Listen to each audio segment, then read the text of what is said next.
Así es, compañeros, es que estamos próximos a conmemorar un aniversario más de la Constitución Política de la República de Guatemala y ante ello vamos a conversar con un historiador para conocer cuál es la importancia de este documento para los ciudadanos guatemaltecos, algunas modificaciones y quiénes intervinieron para la creación de la misma. De un proceso que ocurre en toda Latinoamérica, sobre todo en Centroamérica, para poder demostrar que hay un proceso de democratización en la región. Sobre todo también por, digamos, la comunidad internacional que ha puesto sus ojos en países como Guatemala para ir impulsando un poco más la democracia, para ir garantizando un poco más la garantía de gobiernos civiles, luego de un contexto en donde han existido conflictos armados internos en distintos países, y uno de ellos pues es Guatemala. Nuestra constitución realmente viene, la actual, la vigente, pues viene a sustituir a las que se habían desarrollado luego de un contexto de contrarrevolución que inicia en el año de 1954 y que aún mantenía algunos textos que pues daban como una imagen de que se podía mantener un enfrentamiento armado. Entonces, la idea de la Constitución es empezar a garantizar luego de que, digamos, se deben de ir incluyendo la Carta de Derechos Humanos a las constituciones de las repúblicas de los países, sobre todo, entonces empieza a haber ese sentido de democratización. ¿Quiénes son los que la redactan? Pues efectivamente hay una Asamblea Nacional Constituyente. Se hace una convocatoria abierta a los partidos existentes de la época. Ellos pueden proponer pues, personas expertas desde su punto de vista para poder tener directamente esa participación dentro de la Asamblea Nacional Constituyente.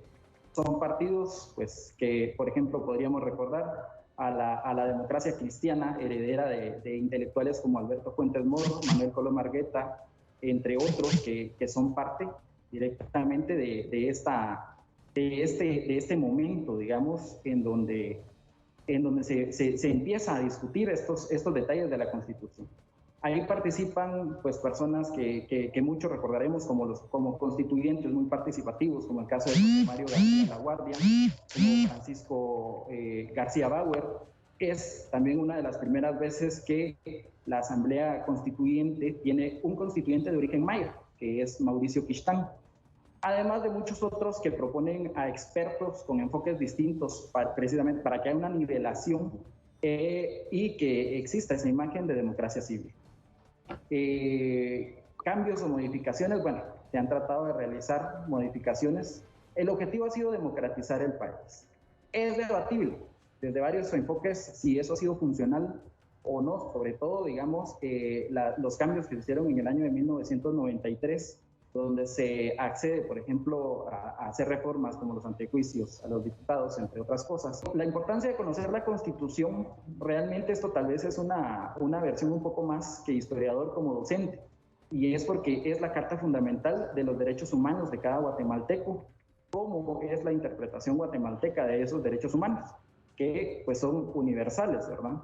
Como ciudadano, en estos cursos de ciencias sociales, pues se debe realizar un análisis crítico de la Constitución, de su cumplimiento, una verdadera vinculación de esa relación, de esas obligaciones estatales de nuestros funcionarios y conocer sobre todo que los derechos no pueden sobreponerse entre ellos, pero sobre todo que son irrenunciables, que hay cosas que a pesar de que puedan molestarme o que me puedan agradar, siguen siendo derechos y que mis derechos son parte, digamos, de mi ciudadanía y de mi vinculación con el país.